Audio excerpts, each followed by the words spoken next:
Alright, hello and welcome to this week's episode of Dice Nights, where we break down and discuss a topic about Dungeons and Dragons. My name's Eric. If you both would please introduce yourselves for any newcomers coming to the podcast. Hi, I'm Chris. And I'm Bailey. And we're just kind of half of a D&D group who decided to start a podcast just talking about the game.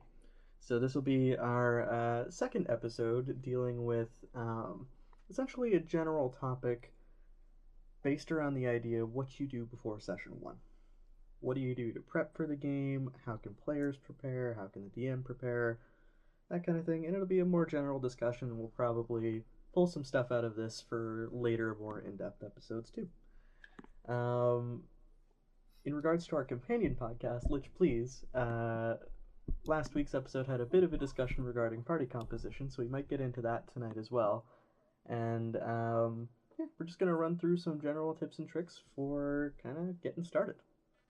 Do either of you have anything you want to bring up first and foremost, like right off the bat, as like a major point for listeners? In terms of preparing things before playing the game? Yeah. Well, I mean, I guess the main thing would be, understanding how to create a character would be for players. Yeah. Would be a very, very important one. So whether that's either watching a video on YouTube or just reading through the player's handbook or getting someone to help you if you're unfamiliar with making a character. Yeah, that's a big thing. That is true. When it comes to character creation, you tell somebody about this awesome, fantastic tabletop game of D&D and then hand them what amounts to a textbook for making a character, and it suddenly becomes a lot less fun. Yes. So actually, that's a good point. Don't get someone to read the player's handbook if they're making a character. Yeah, when it comes to like getting new players into it, it's a hell of a lot easier if you just like say, here's a YouTube video for what the game looks like, finding say Acquisitions Incorporated, Critical Role, any like big kind of live play games out there to show them what it's like. And then there's also a lot of great YouTube resources and podcasts that talk about character creation. We're going to be doing some episodes later on dealing with specific classes and such. We'll also be talking about how like we personally go about creating our characters later too, which is going to be fun because we're all players and also all DMs, which is great. So we we've been on both sides of the screen, so to speak.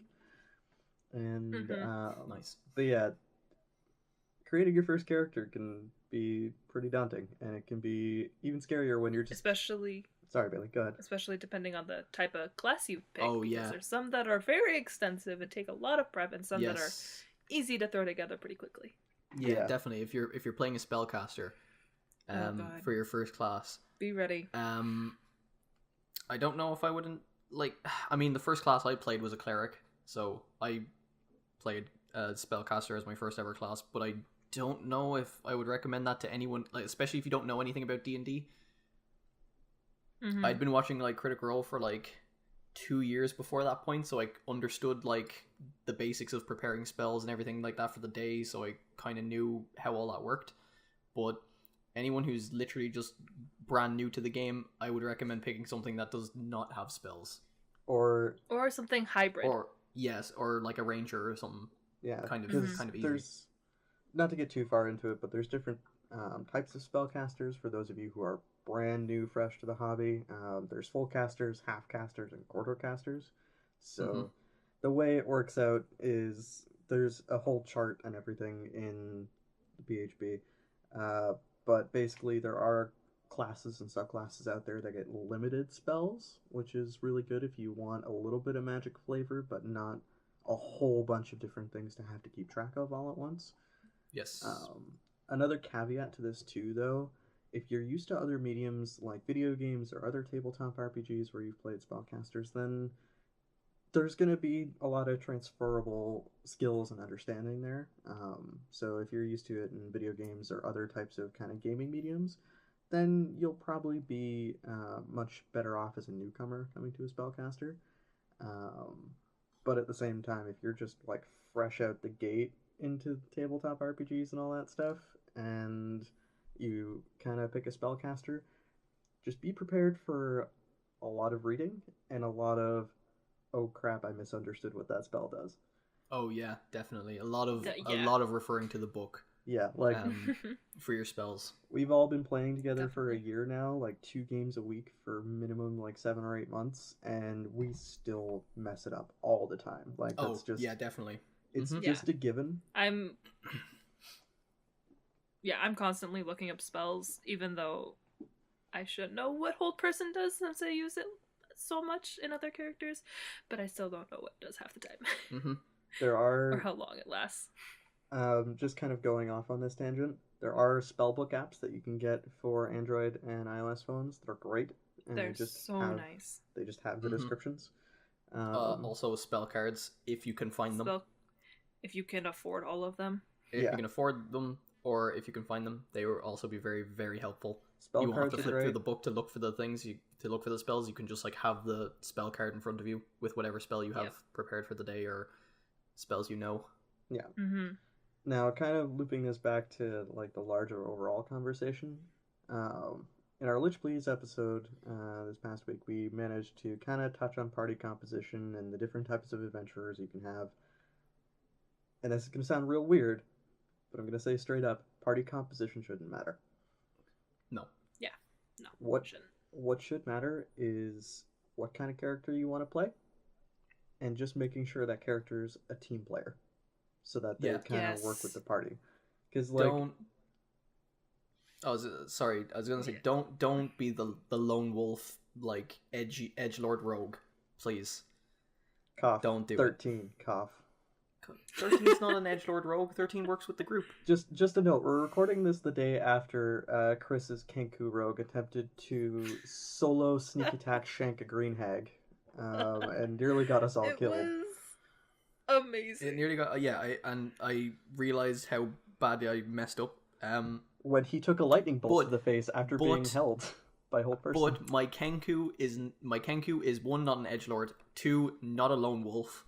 They work with the group Except all the time. That is the one time. That is the one time. Yeah. But it was amazing. But it is the best kind of example we have for this moment. Let's be honest. I think like once off, like spur of the moment impulsive things are fine. But if you're like, oh yeah, if it's constantly we go into the tavern. Do this and I'm not with the party. Yeah, it's like, oh, we walk into town, I immediately go into the back alley and leave the party. Yeah. Or like, and like don't do that. Or don't be that guy. If your character has their own agenda, cool. They always are gonna have goals and things they want to do. Exactly. But if they are able to contribute information or have the ability to help the party in a situation, and they don't, that's where you start getting inter-party conflict. Also, that can lead to interplayer conflict. Which can lead to interplayer conflict. And this brings up kind of a big main point I had written down that I wanted to talk about tonight, and that's communication. Like, D&D lives or dies by how the players communicate with one another, how the characters communicate with one another, and how the players communicate with the DM. Exactly. Like, without a doubt, when it comes to communication, before you guys even sit down to play session 1, there are a couple of things you got to talk to your DM about. First off, as a courtesy, the DM should always ask the players what kind of game they want to play. Like, do they want to play something super political? Do they want to play something that's more combat focused, sort of the old school dungeon crawls? Do they want to play a murder mystery, like Murder Hobo? Or do they want to go Murder Hobo? Like full Murder Hobo. There's a reason why. There's a reason why, especially in 5th edition, the game is open to creating evil characters, so that if you need a break from playing the hero, you can take that break and just play like a mini campaign of being villains. Be the villain. It's a lot of fun, and you can also, like, I'm already planning the next campaign I'm going to run for these guys, and it's definitely going to be like a party of like chaotic neutral or chaotic good characters. It's going to be great, but it's also going to be just pure insanity. That's also the campaign that I'm going to be running for my IRL game. I realized today that it's going to be like all their characters are neutral. Oh. Oh. It's going to be like super like.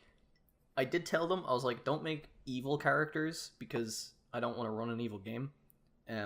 But they're pretty much all neutral, and it's gonna be. I feel like it's gonna go like very like straight and narrow, like benefit the party first. Mm-hmm. But I'm assuming they'll probably end up leaning towards helping people in the future eventually. Yeah. But hopefully, in the beginning, I'm assuming it's gonna be like really straightforward. And now, if you go listen to or watch a lot of D&D podcasts or YouTube channels, like what comes to mind is XP to Level 3, Matt Colville, GM Tips with Satine Phoenix in the original season with Matt Mercer. Mm-hmm. All of them kind of say the same thing, that communication is key. But one thing I've noticed that a lot of them don't really mention is when the DM asks the players what kind of game they want to play, just as a courtesy, the players should kind of maybe ask what kind of game the DM wants to run. Yeah. Because yeah, actually, that's a fair like, point. Yeah. Even though the DM's running all the aspects of the game except your characters, they're also still a player. They're also still there to have fun. They're also still there to be kind of the backboard against which all of your characters bounce off of, so to speak. So you kind of got to give the DM as much leeway as they give you in terms of running the game. And this comes down to another thing, too. When you communicate openly like that with your DM and amongst the players, you build up a lot of trust. And trust is definitely key to running a good story within D&D. Because if you don't trust your DM to kind of tell the story you are all interested in, the game's going to fall apart pretty quick. Yeah. Yeah. That's a good point. And at the same time, you also have to trust your DM not to TPK you in the first couple of sessions. No, yeah, DMs who do that are bad DMs. I'm sorry, but like they might not just they might not be straight up bad. DMs. They might just be inexperienced, which is a thing that happens. Okay, that's if they're an experienced DM and they TPK you, like a couple sessions in. That's just rude. They're a bad DM. They shouldn't let that happen. And this goes back to communication too, because maybe they wanted to play a super difficult permadeath game, and the rest of you just wanted something super light, like Robin Hood and His Merry Men style, and it doesn't really mesh, and it leads to a lot of people getting upset, because ultimately the players get attached to their characters, but I don't think a lot of people realize just how attached to the settings and the worlds that DMs put together that DMs get as well. Mm-hmm. Yeah. So, that goes both ways. Besides that, I think what it comes down to is everyone at the table, no matter how into role playing you're getting or whatever. I know not like all games are like super role play focused, but no matter how role play heavy your group is, everyone at the table still needs to remember that they're playing a game. Yes. In the famous words of Lehman O'Brien, this is a game. This is a game. This is a game. For any Critter fans, you know the GIF. Put it in the comments. Yes. And it's really important to not let. I think playing your character is very important, not to the point where it stops you from having fun.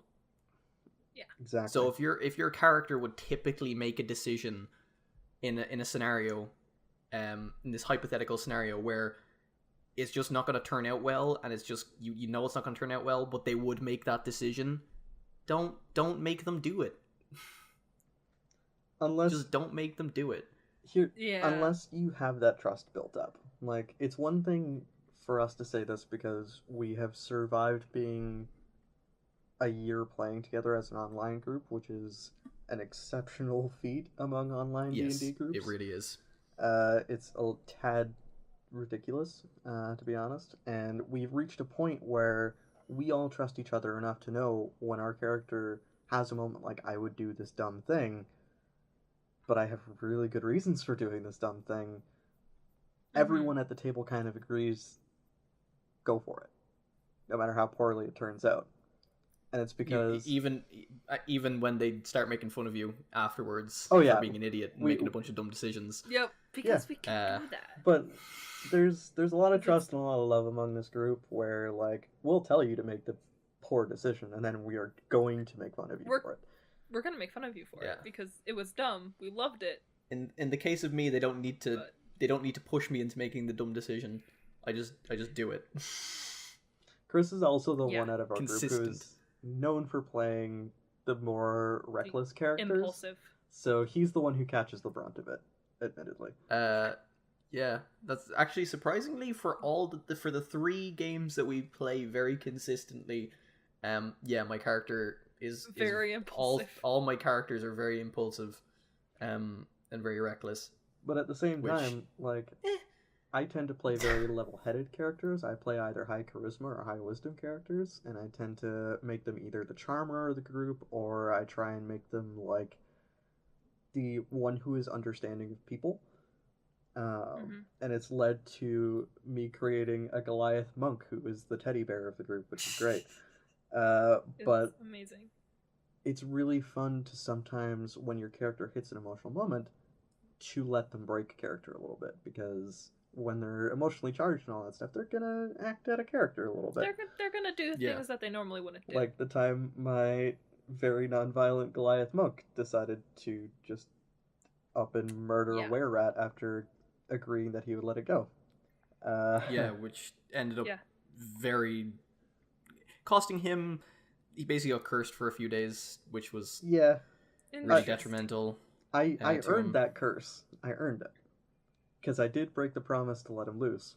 But the information that changed that for my character was the were-rat told us there was an army heading for his hometown. So he was a little upset at the time. But this is getting more into the player side of things.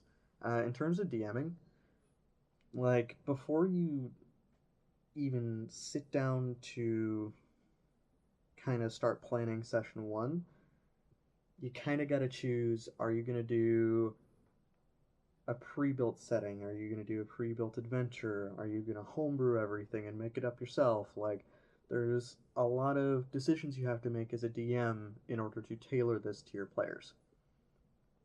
And you kind of have to have... Yeah, Chris? Oh, you continue. You finish what you're going to say. Okay, I was just going to say, you kind of have to have a lot of those big decisions out of the way before you start handing information to people so they can start making characters. I was going to say, you also need to decide how much time you have to sink into pre-planning as well. Yeah. Because if you're homebrewing your world, there's going to be significantly more pre-planning. Homebrewing your world is a lot, in my opinion, is a lot more fun. It's a lot more fun and rewarding when you homebrew your own world. But it is also a lot of work because there's... In the case of me, there's, like, one of the homebrew world I run for these guys is basically set on an alternate history version of Earth, so I use a lot of the real mythology from, like, Norse mythology, Greek mythology, Roman mythology, all ancient civilization mythology, and take it and put it into the game and try to implement it. So there's, like, some lore for me that I can use and take from, but majority of it I have to create on my own. And then if you're going for something completely homebrew, you have to create all the lore yourself. Yeah. Yeah, which is what I'm currently in the middle of. And it's a lot of work, and it's a huge time sink. Yeah. And your players are going to ask you questions that you've not planned any lore for at all. It is going to happen. Or, in the case of one of our players, he consistently makes characters that touch on parts of the lore that you don't want known to the players. Oh, yeah. For story reasons later on. And as a DM, like, and this is something XP to level 3 talks about a lot. I think Matt Colville mentioned it in an episode as well. It's when to say no. It's when to say, I'm sorry, but that's just not possible. And I suggest using this sparingly as a DM because, you know, you're setting this up for people to have fun, so you want to make sure they can still play the character they want to play and have the story they want to play. But if they're hitting on things that are like possible major plot points later on for you, you can kind of work around that and balance it out where it's like, okay, I can't let you do this, and I did this recently for the campaign I'm planning. I can't let you do this because there's possible story elements later on. So I straight up said to the player, I'm like, I hope you trust me enough to believe this because I have a story thread planned that would involve this, and you're not supposed to know about it. Yeah. And that's all I said Yeah, to them. that's important. And they took it not only very well, but they're like, yeah, okay, that's cool. I'll just, and we kind of worked out an alternative for it. So I gave him a bit of information that would be necessary for his character, but it was information that wouldn't be necessary for that plot thread. And I sort of worked my way around it that way. Because I'm someone who notoriously hates saying no to people. No, Yeah. as a DM, I think it's you have to go into DMing with a mindset of you're gonna have to say yes, like 99% of the time. Yeah, and I go ahead, Bailey. Your players are gonna. Sorry, Bailey, you can go ahead. This is just awkward, guys. No, it's like I feel like I should have said no to Eric's character at one point that he has in my game because it's so insane and really kind of screwed with my story. Oh yeah. But at the same time, what I've created out of that is so much better than I could have really thought of in the first place. Yeah, and that's why, like, I didn't say no completely to that character. I just thought of alternative ways to make it work. Because I wanted that character in there because of the story possibilities they open up. But to Chris's comment about saying yes 99% of the time, that 1% of the time that you should consider saying no is one, whether it makes it, if saying yes would make it less fun for other players. Mm-hmm. Because there are times where like you're gonna have to make a snap decision on what a player can or can't do in the moment. Mm-hmm. Like if a player decides, "Hey, I'm gonna try," like not in a like a fun kind of like way, but in a vicious way where he's like, "Hey, I'm gonna attack this other player." You as a DM should just be like, "No, you can't." Because if it's something like, oh, he called me, like the party's like really friendly with each other, but like one of the party members calls someone else a name, and then he's like, okay, I'll slap him across the face. Like, just let that stuff happen. Like, let funny, like fun character interactions happen, but not something where it's like, hey, I'm going to try and kill this other party member. That just you have to say no to those kind of things. You gotta draw the line before it can do permanent damage to the dynamic. Yeah, basically. And DMs should understand this before going in, especially new DMs. Yeah, I've done that before. The whole, oh, I'm gonna like kill this party member, but it was we probably should have told the DM, but neither of us were liking our characters at the time, so me and this other player made an agreement like, okay, our characters are gonna kill each other off. That's something you should definitely tell the DM before. Yeah, but this was like 5 minutes before the game started because we were just like, our characters aren't working, this is not working for us, and then we kind of just did it at the moment. But yeah, that's a weird situation too, where like it was weird. I always say, and this is kind of a table rule that I mentioned at the start of my campaign, I'll allow one character switch before level 5. Yeah, we were level 3 at the time. We were just like, Yeah, and I allow that just because sometimes you try something new and wind up finding, like, in terms of a new race or a new class or a new like story idea as a player, and it just doesn't work for you.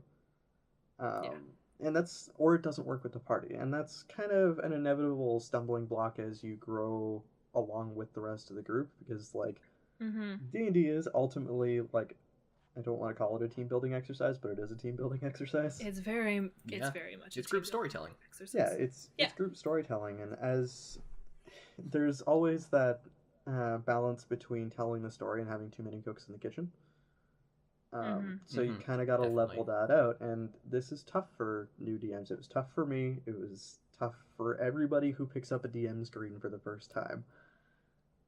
But if you can communicate with your players openly enough and be very open and honest about what you're planning, while still holding all the story elements back, because as you do. Um, and then just kind of work on building up that trust between players and between players and the DM. Normally, you guys will get far beyond anything that's going to be a problem.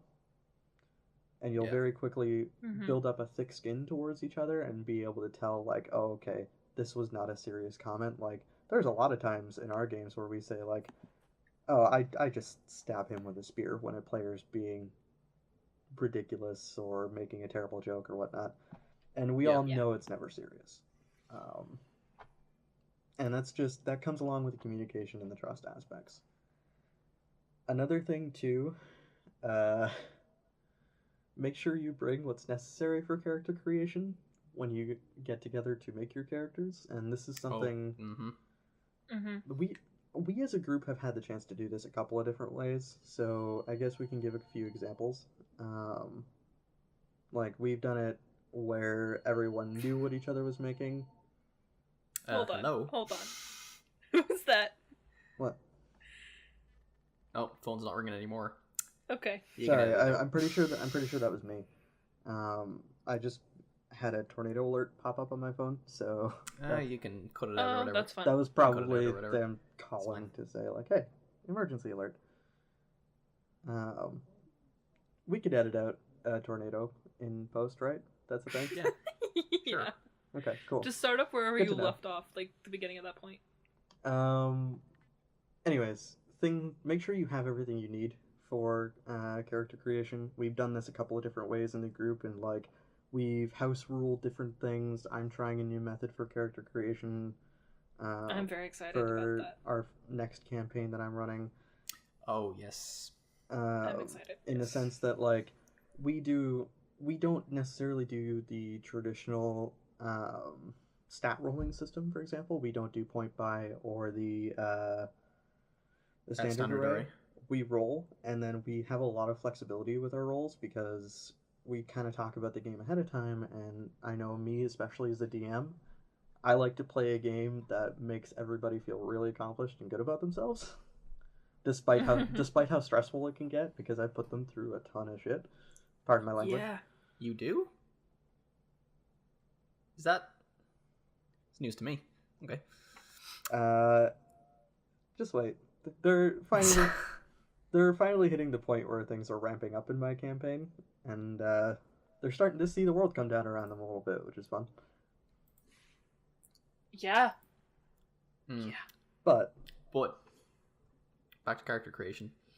yeah, so like we've kind of figured out a system that works for most of our games, where for the 6 primary stats for your character, we roll 4d6, so 4 6-sided dice, and then drop the lowest one, and then we usually re-roll any ones once, so that you don't wind up with ridiculously low stats, but you also don't wind up with ridiculously high ones either, for the most part. Unless you're Peyton. Unless you're Peyton. Yeah, unless you're Peyton or Hannah. How I did it for mine was any one. If you rolled more than 1, you got to re-roll up to 3 1s. So like when you roll the 4d6, if you get 4 1s, you can re-roll 3 of them. Yeah, and that so you don't have a 3.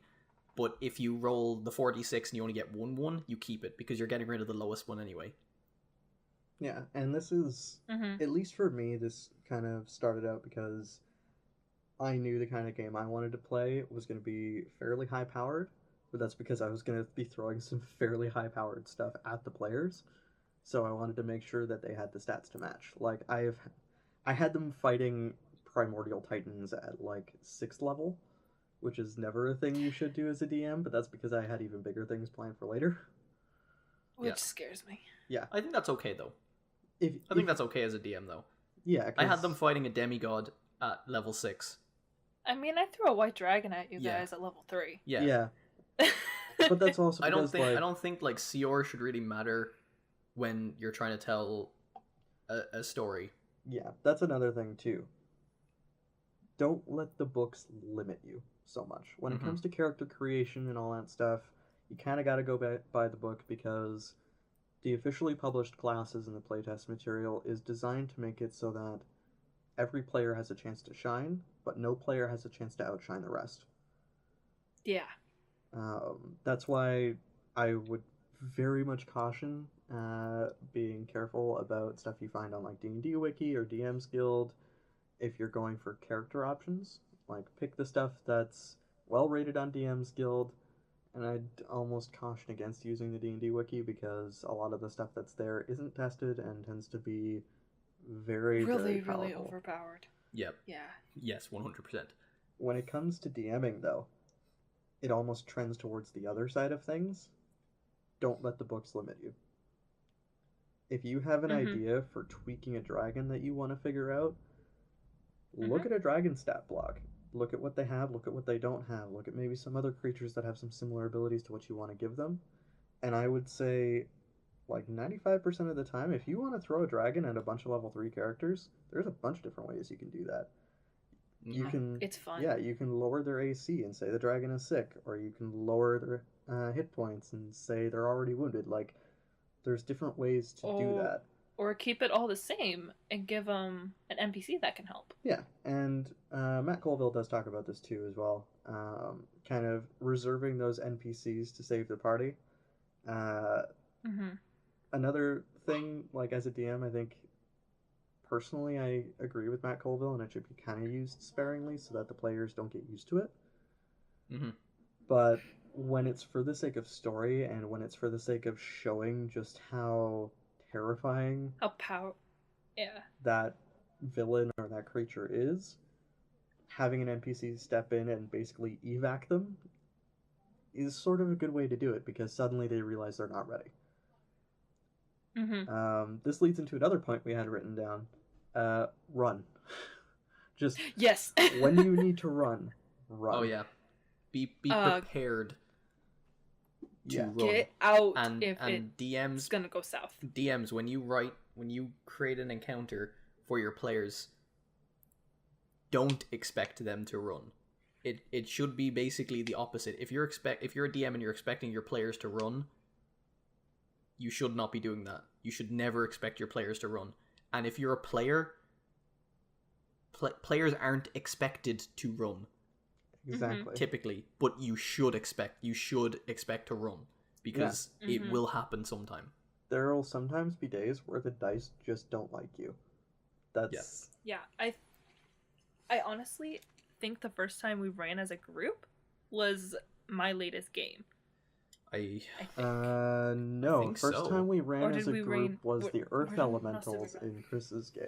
Oh yeah. Oh, those are the two times we ran. We have run twice from encounters, and I mean we did run from an encounter with a goddess of death, but like she's a goddess of death. No, well, you just don't mess with the goddess of death. There wasn't even an encounter for that. Yeah, I'm just saying. Wow, my phone keeps going off like crazy. Sorry. Like, but yeah, the first time they ran was from two Earth Elementals, that they were not expecting. I think it's typically always when you're not expecting creatures is the highest chance when you're, because typically when you're going into a dungeon or whatever, you're gonna know there's gonna be creatures in like specific rooms or whatever. You can kind of tell. Yeah, you can figure it out. But when you're like in the middle of a forest, you're just walking through, and you find this like big tower thing.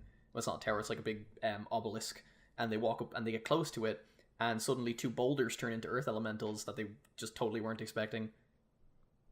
That can cause players to run because they don't have anything prepared, and Earth Elementals the right spells are prepared for casters.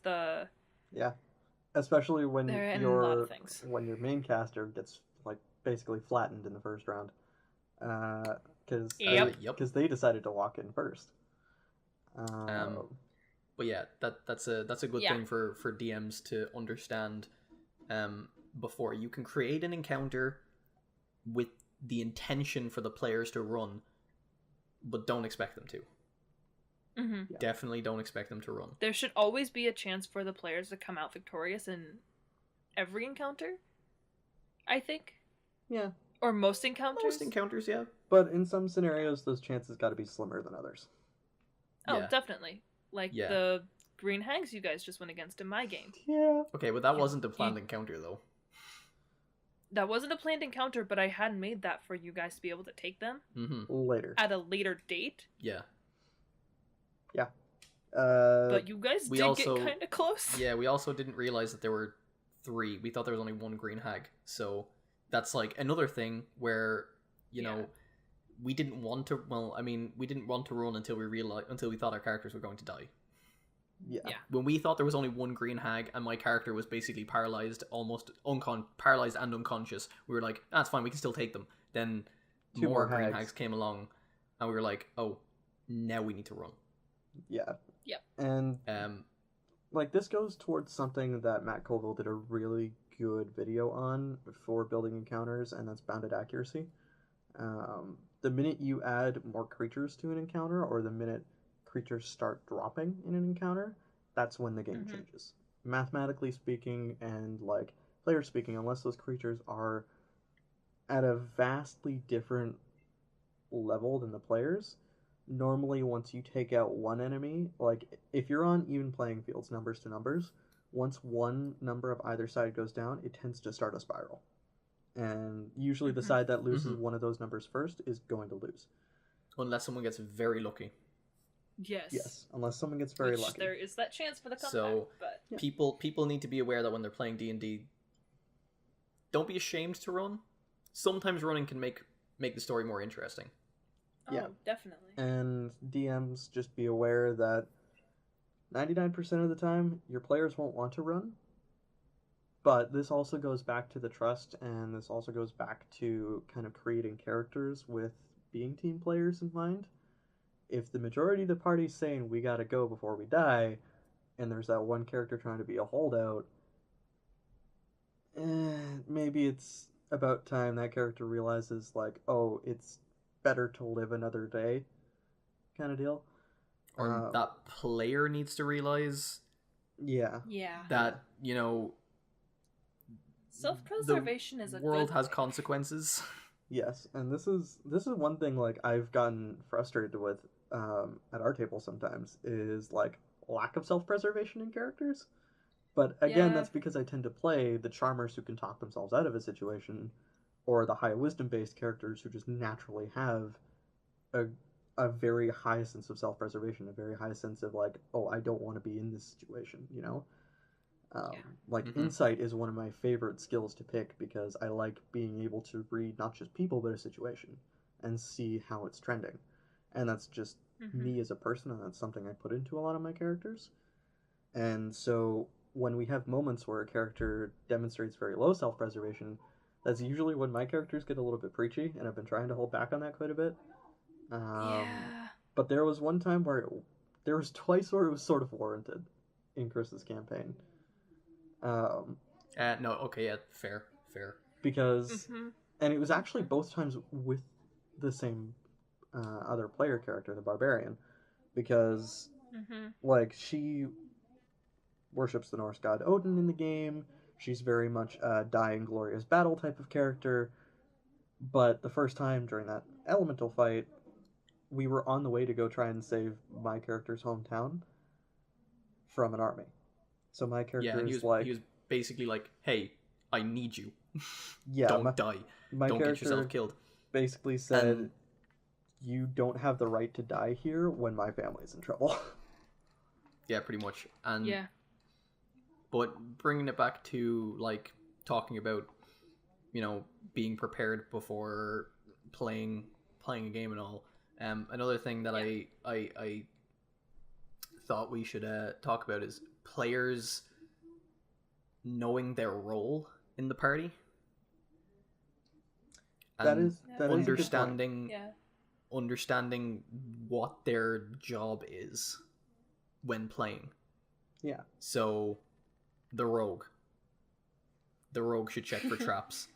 The rogue should try disarm traps. The rogue needs to sneak around, get information if there is any Unless to be they're got. a character who plays very much against type, and there have been a few examples of that. Yeah, of But course. those are fairly rare. We're talking about Those- playing into the stereotypes. Yeah, we're playing into the thing. Like if your character is the sneaky type, your character, like, you need to know as a player that you need to do that when you're playing. And also, if your character is like the like one that, don't make a charismatic character with like persuasion as a skill, and like deception and intimidation as a skill, if you're not going to play that. If you're not going to role play that, don't make that character. Because if nobody else at the table has it, you just don't have someone who can socialize with people. So that's why players need to know what their roles are as characters in the party. Yeah.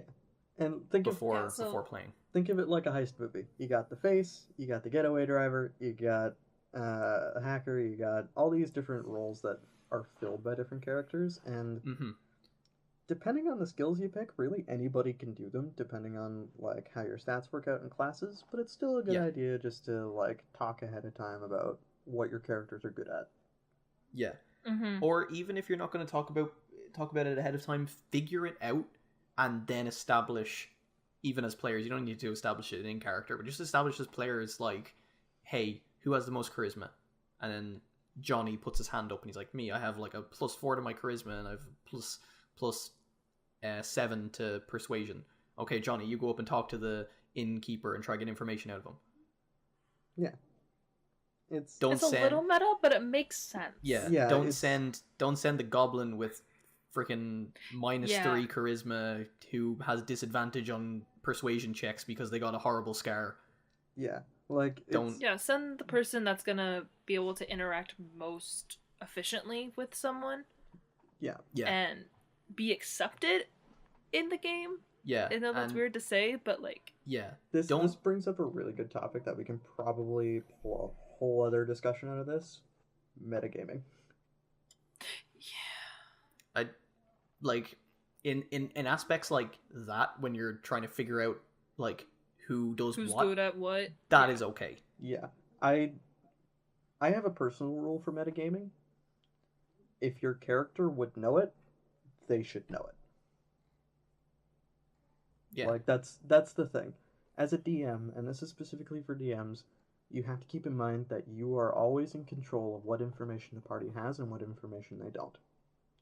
So there's a thing I've done quite often where if I feel a character's background or whatnot gives them access to certain information and they should know it, I will either not make them roll to remember something, if it's a big thing, or I'll make them roll, but I'll lower the DC for the roll because they should know it. Yeah, because I know a few times you'd be like, oh, by the way, your character would know this. Yeah. And it would give us a little more insight because we didn't live the backstories. Exactly. Yeah. We gave snippets of our backstory. We gave us snippets of like what important things happened and what led up to where they are. Yeah. We didn't write out every little detail of what they know and like exactly what they know. That is bar kind of up when to they the were DM there to decide. Yeah, and this is another thing too. Like, when it comes to metagaming, especially, if you're metagaming for the sake of playing your character better, generally that's a pretty good thing.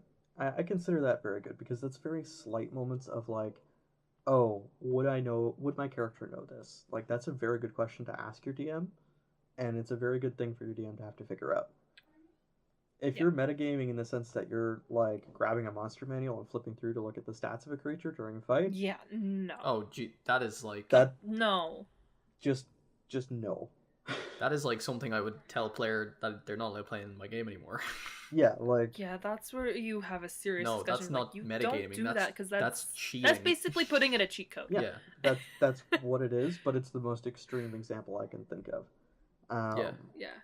There are certain, like, classes and stuff that can basically allow you to know monsters' stats and everything. Like, like if you want to do that, don't open the monster manual. Just play that damn class. Play that class. What's there's a class. What can Cobalt Soul. Ranger Monster Hunter as well. Monster Hunter and Monster Hunter. Cobalt Soul Monk. by Matt Mercer. Yeah. Matt Mercer. Yeah.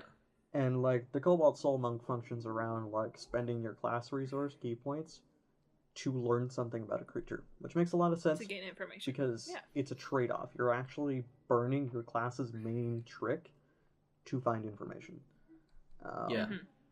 And with the Monster Slayer, for Rangers, like you can, like I think it's up to your Wisdom modifier. I'm pretty sure I play one and I can't remember, but it's like up to your Wisdom modifier every day. You can figure out a monster's vulnerabilities, immunities, and resistances. Yeah, which is generally speaking most of like the meta kind of thing, because you know what the monster is like doesn't take damage from or takes less damage from. That is the thing you really want to know. Yeah, but at the same time, they're a Monster Slayer. They're gonna know that stuff. Yeah, exactly. Know that. So but yeah, if you're gonna do that, play classes like that and know that beforehand. Yeah, so metagaming is something I don't think anyone can really avoid at the table. It's going to happen just because it is a game. To some extent, yeah. You have knowledge that the game exists, so metagaming is inevitable. But if you as players... Sorry, Bailey, I didn't mean to interrupt. No, you're good. I was just like minimizing it to as less as it can be, I'd say. Yeah. But know that it's going to happen at some points. Like, there's points where you can't really avoid it. Yeah, yes. Like, I'm a very story-focused DM. Like, you guys can attest to that. Yep. Yeah. I think we all kind of are. Yeah, I slave everything to the story. Even the metagaming. I make sure, like, if they're supposed to know something, I give them multiple ways to learn it. Or I at least give them the options of having multiple ways to learn it. Because, ultimately... my mindset while DMing is I should be in control to some degree of what you know. Like, I should be able to feed you the information you're looking for, or if there's no information there, I'll just tell you, sorry, there's nothing there. Like, you have to kind of gauge what your players should be able to learn and should know as you go. And that's something that comes along with general DMing tips, keeping real good notes, knowing your characters' backstories. That's this is a thing. Like, the reason why we recommended at the beginning of the episode to talk to your players about their characters is because nobody really wants to make a character and then not have their backstory come up. Yeah, everyone wants to deal with the stress and the emotion of their character, because that's kind of why we make them. Yeah, like, because it's exciting. Even if you're in a roleplay light game, you still have to have some kind of aspects of the background of the character that can come into play. And I'm of the opinion that if they can come into play, and it works for the story, then they should. Do it. Because... Also... Chris? Oh, I was gonna say, also, getting back to the thing of, like, if there's no information somewhere for something, just sparked the thing in my head for DMs. Remember, you're the DM. You can, like, say and change whatever you want on the fly. If the players are supposed to go somewhere to get information, but they go somewhere completely different, but you still want them to get that information, you can just say that information is there instead.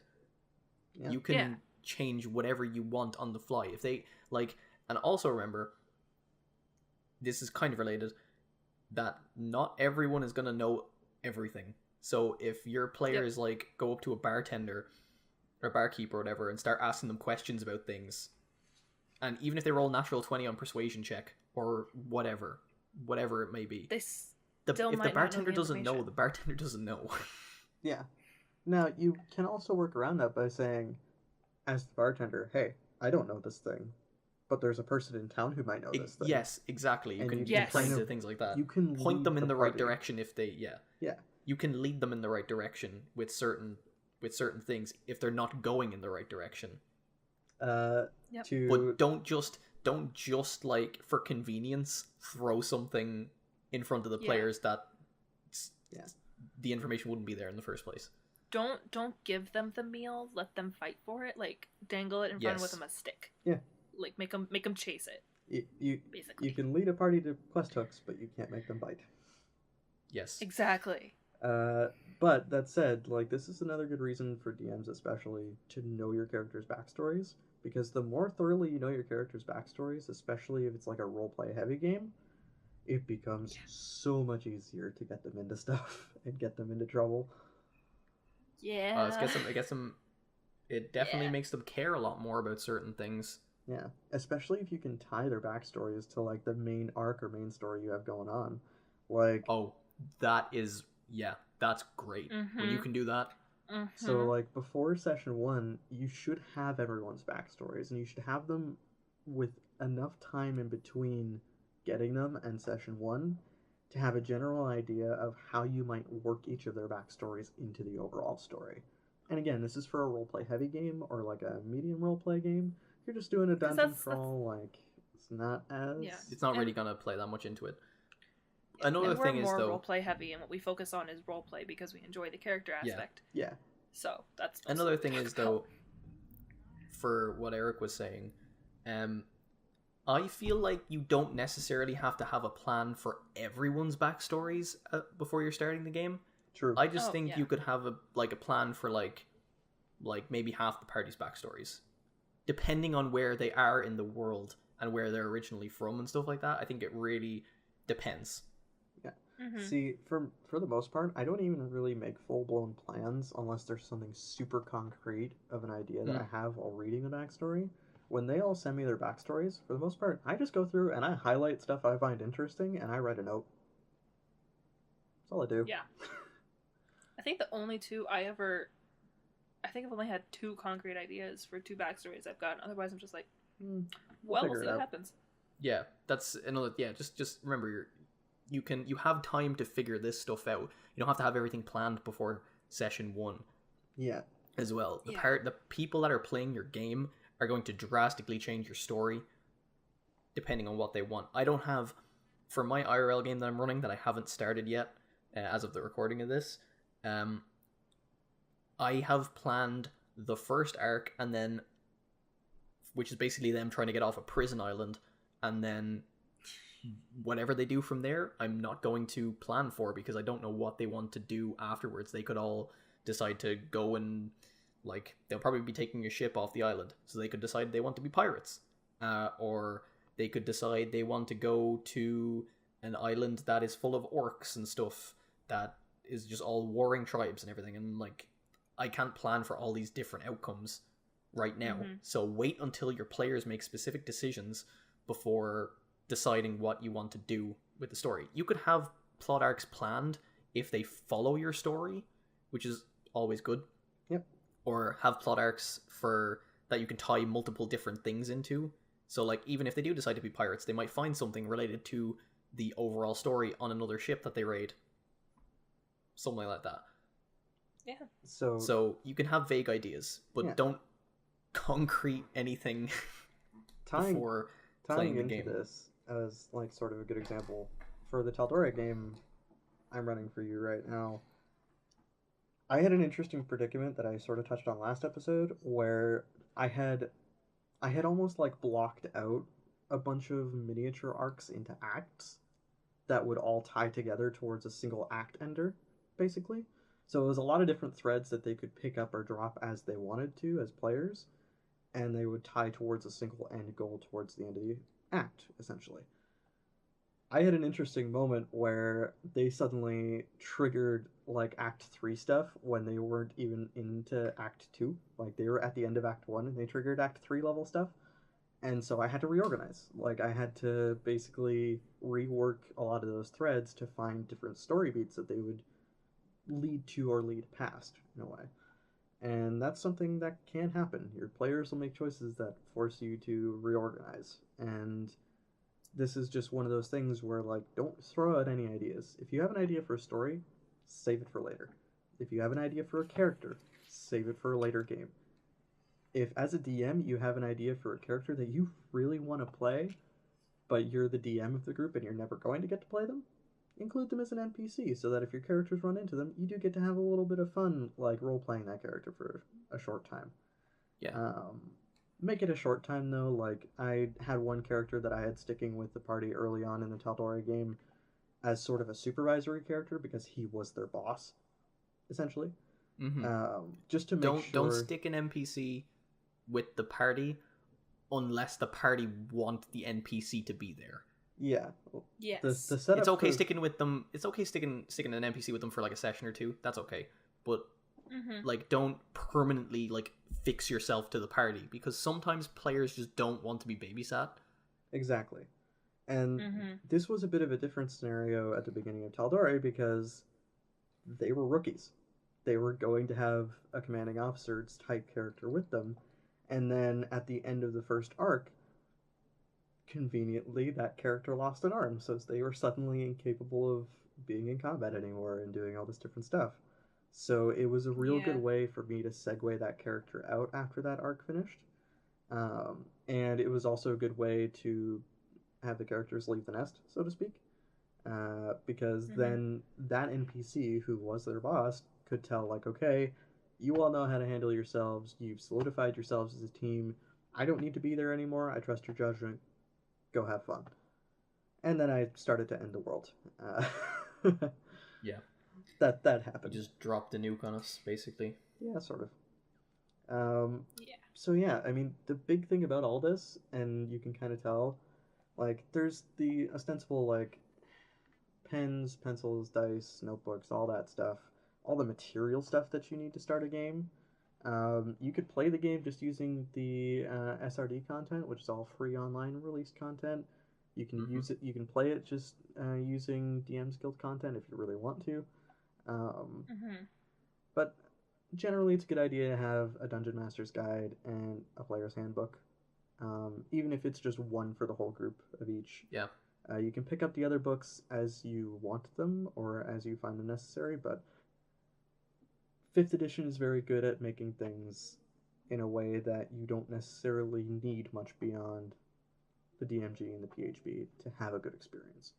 Yeah, that's true. Yeah. Yeah. I would say I would even say the monster manual is slightly more important than the DMG. That's personally, like, I DM and I don't use the DMG whatsoever. Yeah, except for magic items. That is literally the only reason I use it. That is true. The DMG is great if you want ideas for traps, magic items, and all that stuff. But the monster manual is kind of like the backbone of combat for a lot of 5th edition, so generally a fairly good idea to pick up. Yeah. I don't have the DMG or the monster manual, because I am a broke college student. So I only have the PHB, and I basically have a friend that owns Xanathar's, the DMG, the monster manual. They have Mordenkainen's, and they have another one too. They have one of the modules. Please get it. Mordenkainen's. Okay, I'm sorry. I'm sorry. But I basically, whenever I go to their house, I kind of just flip through, like, oh, this is cool, and I like take a picture of like the stat block, and then I put it on my OneNote for what I DM off of, and then that's what I have to use. Or if it's a spontaneous encounter that I didn't expect, I Google and just try and find something that'll work. Yeah. So and also D&D Beyond is also quite good for looking up stats. There's a lot of monsters on there that are in the quote-unquote basic rules, which have stat blocks that you don't need to purchase any content for, that you can just look up for having an account on D&D Beyond. Also, a lot of homebrew creatures up there, made by just people with accounts on D&D Beyond that you could use instead. Some of them are really well made. Most of them not so much, but you really got to look at it. Yeah, you've got to look, but you can kind of base your... You can like make your own stat blocks and stuff if you're an experienced enough DM. And take the pieces you like and make a new creature. And if you're a new DM, maybe not so much, but on top of that too, for D&D Beyond, it's fantastic. Like, this wholeheartedly endorse it. We use it for our group at this point. Yeah. And we were kind of resistant to using it for a while because of the money involved, but once we got it, like, I don't think any of us could go back to playing without it at this point. I actually, if I am looking up a monster's stats, I don't use the monster manual anymore. Yeah, I go onto D&D Beyond. But then when we're actually playing, I use the monster manual for its stats. But to actually find a monster that I want to use, I use D&D Beyond, because it's a lot easier to look through than just turning pages. Exactly. Now, it's a lot more convenient. I do think we've kind of hit about the end of this conversation, there's a lot of stuff we can pull out of this for future, more in-depth episodes Oh, as well. definitely. So just to kind of close out the discussion, ultimately it all goes back to communication. Talk to your players, talk to your DM. Everybody should know what they're getting into. Everybody should trust the DM, and the DM should trust their players not to completely blow up the campaign. And players should trust each other. And players should trust each other. Once you have that like kind of trust established, that's when you start into, okay, what kind of game do we want to play? And kind of build the trust around discussion and talking about your characters and all this stuff. For us, we don't always get the chance to sit down and make our characters together as a group. A lot of times it's private messages and stuff like that. Sometimes we've purposely kept our characters secret, which is fun. So there's lots of different ways to do character creation that we're going to touch on. There's lots of different ways to go about making characters, and there's lots of ways to build stuff as a DM as well. But it all starts with a good hearty discussion about what kind of game you want to play. So at the end of the day, D&D is really meant to just bring people together and have fun. So making sure they know what kind of fun they're getting themselves into is generally a good place to start. So that said, thank you all for listening. I do hope you're enjoying the content so far. If you haven't listened to it yet, please go back and listen to Lich Please episode 2, which would have been released before this episode of Dice Nights. And tune in for next week's episode of Lich Please, where our Lich in Residence and our Beholder co-host get to interview a fire giant. That'll be fun. That's gonna be fun. It's gonna be great. I hope you're all enjoying kind of the two different types of content we've got going on, and hopefully you'll be back for our next episode of Dice Nights as well. And when you come back, bring some friends. We'd love to have more people listening in. Thanks again, enjoy your week, and hopefully all your games are good.